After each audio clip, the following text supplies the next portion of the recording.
Аз съм грозното пате, имам човка и малки крила, искам с теб да играя. Горската градина с мен ела и две напред, и две назад. Горската градина с мен ела и две напред, и две назад. Хайде да направим весел бал. Здравейте, деца!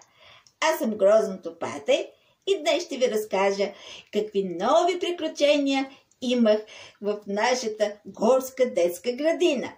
А първо чуйте каква задача ни постави нашият горски детски учител. Здравейте, деца! Аз съм Мечо учител и днес ви поставям задача да отидете на село, да преброите и да намерите 5 животни, които живеят с хората. Да не се объркате, не важат горски животни, само такива, които се използват за селскостопанска работа или такива, които са домашни любимци. Хайде, успей, деца!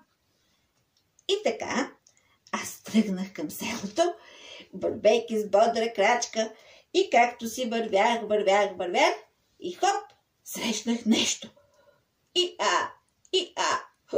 Какво си ти? Такова странно, с дълги уши, голяма опашка и копица. Какво съм аз, деца? Магаре! А ти такова животно, което живее с хората ли си? Ами да, аз живея в двора на Чичо Петю, но сега съм тук на полянката да паса тревица. Така ли? Ами какво правиш ти за хората? Аз ура и дърпам количката. Как така ореш? Какво е това да ореш? Има едно рало, слага се отзад на мене и аз го дърпам и то прави браздички, а там се засаждат семенца. Значи ти си полезно домашно животно. Да, аз съм много полезно домашно животно. Добре, намерих едно домашно животно. Колко е хубаво да се запознаваш с нови животни. Какво? Аз съм кравичка. Да, ма мучиш като мечка. Не е вярно. Мечката мучи по друг начин. Аз съм кравичка и си муча хубаво.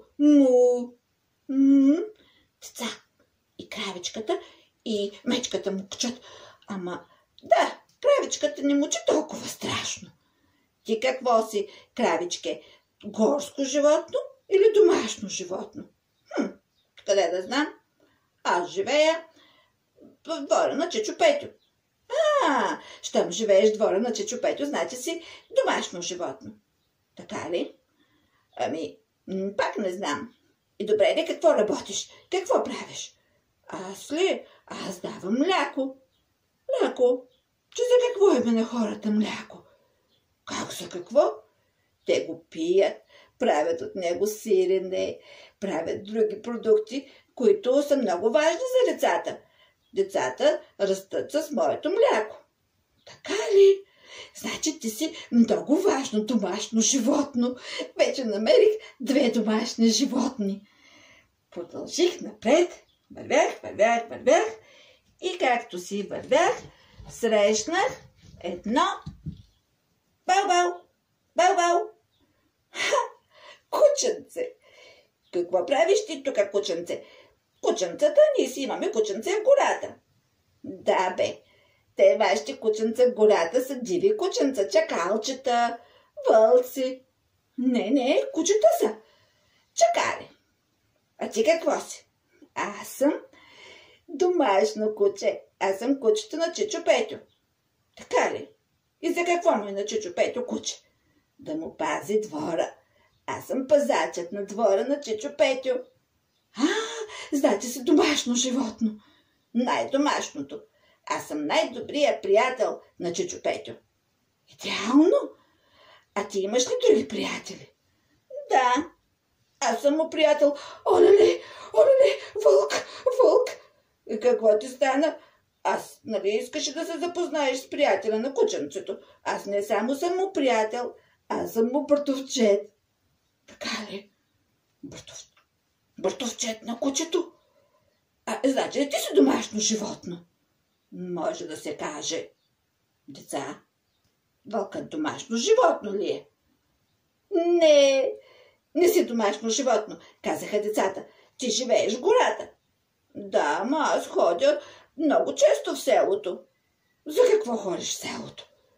Да крада кокошчици или пък нещо друго. Според зависи какво ми се хапва. Това не важи. Ти не си домашно животно. Не се брои. Отивай си. Домашно животно, което крадяло домашни животни да се ги хапва.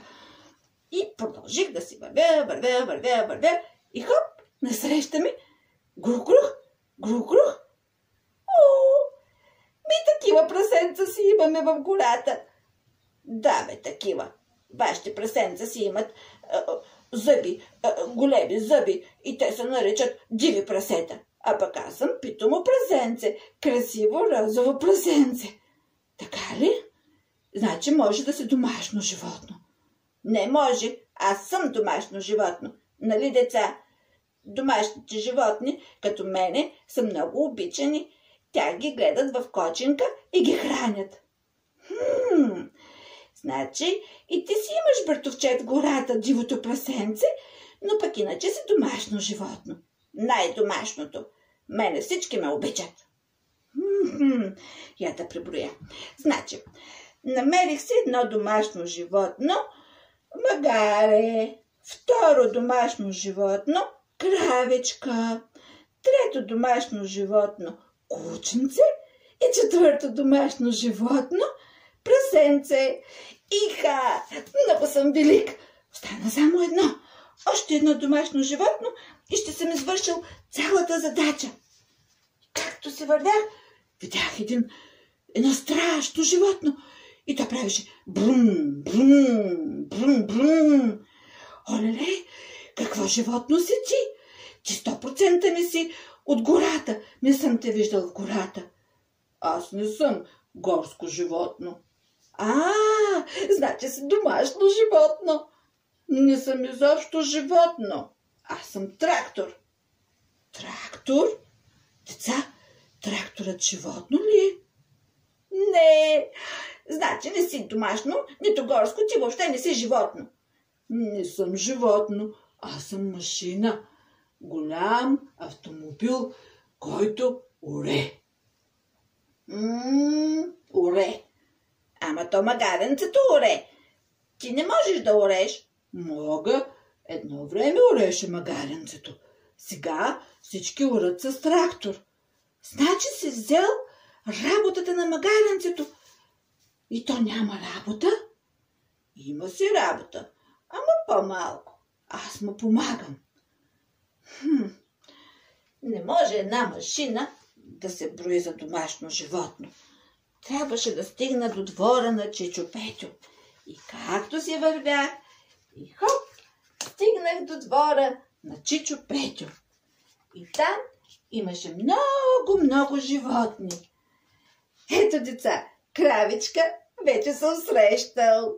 Прасенце вече съм срещал. Конче, кончето, то сигурно е братовчет на магаренцето, защото много се прилича. Това тук много е странно. Какво е това, деца? Бяло, с много вълна, има си копица и понякога даже рукца. Какво е това? Бе. Какво е това, деца? Аз съм овца. Овца? Деца, това е овца. И какво, ти домашно животно ли си? Не знам, ти ще кажеш. Кажете, деца, овцата домашно животно ли е? Я да я разпитаме. Ти какво правиш за хората? Дава ми мляко. Да, мляко дава и кравичката. Да, ама и аз давам мляко. И какво друго? Освен това, давам им вълна. Вълна. И какво правят с вълната? Правят си дрехи за зимата. Значи кравичката е най-полезна, а после по-полезна от нея дори овцата. Но бърках се. Всички домашни животни са полезни. Овцата дава мляко и вълна, кравичката дава мляко и всички работят заедно за хората. Така е, намерих си 5 домашни животни. Даже и още едно конче, което също е домашно животно. Завърших си моята задача. Прибирам се в горската детска градина да разкажа за моите приключения. Довиждане, деца! Бъдете здрави и до нови срещи!